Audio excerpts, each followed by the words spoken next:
Good afternoon, everyone. My name's Amy Morse, and I teach writing skills to businesses. I specialise in particular in blogging. And so this is the latest of my free webinars for 2018, or a summary recording of it at least. And so this month's webinar, I'm talking a little bit about research for your blog. And so this is quite a quick one. I've just got a couple of quick tips that I just want to share with you, and also a tool that you might not have considered that you could use to curate and catalogue your research in a much more effective way and a much more efficient way for your blogs.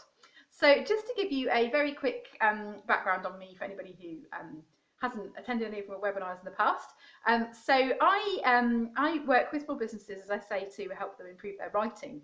I'm not a copywriter. I don't write for people. I do training and one-to-one support and consultancy for people who want to write for themselves. So I work with teams of people who want to write their own blogs and their own content, and I work with individuals who want to kind of build their profile through blogging for their business in particular. And my business is called Learn to Love Your Words, because for me it's very much about enjoying the process of writing. One of the chief objections, I suppose you would say, that I get when I talk to business owners and entrepreneurs and business leaders about blogging is they say, oh, I haven't got time for that. They might want to do it, they might have an interest in writing, but they feel like they don't have the time. And I always say, well, actually, we all have the same number of hours in the day. And when you say you don't have time to do something, what you're really saying is that it's not a priority. And actually, if you enjoy doing something, if you love doing something, you will always find time to do it. So for me, it's very much about helping people to enjoy the experience of writing, to enjoy articulating their story and telling their story for themselves in their own words, because if you enjoy doing it, then you'll always find time to do it. And so writing's always been part of my life. I write fiction novels as Amy C. Fitzjohn, but my day job, if you like, has been as a trainer, skills trainer, and most recently as a business advisor, business trainer for small businesses in the city of Bristol, where I live. And in 2015, I built my world as a writer and my world as a business advisor together, and I now support people to improve their writing, and in particular, I specialise, as I say, in blogging. So the couple of quick tips I wanted to share today around research for your blogs is that actually one of the things when you are thinking about blogging, people say, well, I haven't got that many ideas, coming up with new ideas all the time, and actually I want to dispel that myth slightly, because you don't have to come up with brand new ideas and brand new content all the time. If you have a thought or an idea for something that you want to write about, the first thing you can probably do is to actually just go and do a quick Google search, or go onto social media, go onto Twitter, go into YouTube, and just do a little search and just see what other people are talking about on that particular topic, because that can then really inform some ideas, and as long as you kind of add value to it. So just to give you an example of that, I have recently written a blog post called The A to Z of Blogging. So that's 26 different things about blogging. And in that post, I've just literally listed the 26 things and just a couple of sentences on each, with the intention of writing much more detailed blogs on each of those 26 letters of the alphabet, if you like. So the first one is authenticity. Now, I am not going to pretend to be any kind of authority on authenticity. I'm not a psychologist or a sociologist. There's lots of people who've written some really amazing stuff out there, or have got some really interesting ideas on the topic of authenticity. So rather than me trying to make up something new, the first thing I did is I actually went into TED.com and I looked for a TED talk on authenticity. And one of the first things I saw was spot on. It was really good. I can't remember exactly off the top of my head who it was, but I don't want to say anyway, because I'm going to publish that blog and you can find out for yourself.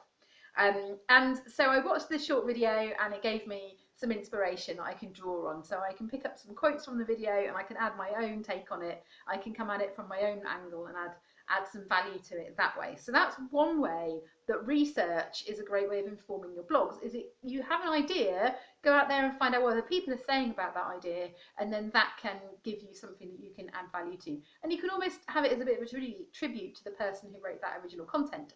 So this blog post will be, the video will be embedded in it, and then I'll be talking about my take on it. And that's a great piece of content that, you know, I'm sharing somebody else's stuff, but I'm putting my own take on it, if you like. So that's the first thing really around research, is just having an idea and then looking at what's already out there and then adding value to that. And then the other thing is that actually doing a little bit of research can be a great inspiration for new ideas for yourself.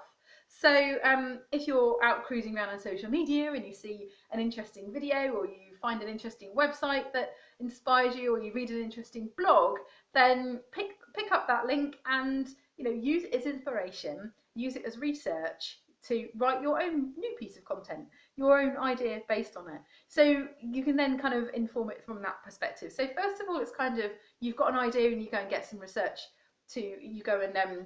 get some research to support it, or you can add value to, or you go out there and you look around to get some ideas for some content, and by doing a bit of research, and then choose something and then write some content around it and add value to it that way. So those are the two big tips really, that's a great way of just using a bit of research. You don't have to kind of come up with something brand new every time, brand new idea. There's lots of really great stuff out there, and use the resources at your disposal and the content that other people have written. Obviously, I'm not suggesting you plagiarise every stuff, of course not, but use it to inform and inspire your own writing. And then the other quick tip that I just wanted to share with you is a little known, well, it's a well-known tool, but maybe not for this purpose, and that's Pinterest. And Pinterest is a bit misunderstood because a lot of people think that it's social media, but it's not really. It's more of a search engine. So if you are, it's actually a fantastic resource for finding some really interesting blogs and some really good content. So just go into Pinterest and just search what your topic happens to be. So for example, you could go into Pinterest and type in blogging tips and see what comes up, and you'll be surprised at the wealth of amazing content that's out there. So using Pinterest as a search engine, but also as a great way of curating and cataloguing the content that you find that inspires you. So if you're cruising around on the internet, you see something on social media, you look up something on Google and come across a really interesting article, rather than just go saving it to bookmarks, and then when you try to find that article again, you click on the drop down, you've got this massive list of meaningless URLs, you can't find it, you're researching it, you're wasting a lot of time. One quick thing you can do is actually capture those links on your own Pinterest. So set yourself up a Pinterest and set up a really, just the first board, it's essentially like pin boards if you like, can be content ideas. So whenever you see something, either use the pin it button on the content on the site that you find it on, and then pin it to the board, or if it doesn't have a Pinterest button on there, and I would always recommend having all your social sharing buttons on your individual blogs, but anyway, if it doesn't, you can download a little widget through Pinterest, which just gives you a little button that you put on your toolbar of your search engine. So every website that you find, if you find something and there isn't a pin it button on it, then click on the button on your toolbar, and then it gives you the option to save that piece of content. You can write your own notes about it, save it on your board. So great way of organising and collecting links, because you might see something that inspires an idea, but now's not the right time to write it, or you might collect several pieces of content on a topic that you want to kind of review and compare and contrast together, and it's a great way of keeping all that information in one place. So those are my top tips, really, my 3 tips, I suppose, if you like. So the first is very much around doing research, so having an idea and then doing research to find what's already been said on that idea and using that to inform how you approach that topic. The second one was actually going and doing research and using that to come up with an idea, and then adding value based on what you come up with. And then the third tip was to use Pinterest as a great one-stop shop tool to collect and curate and organise all of those links so that you can find them easily and quickly when you need them. So those are my tips for this month. I hope that was useful, and all that's left for me to say is happy blogging.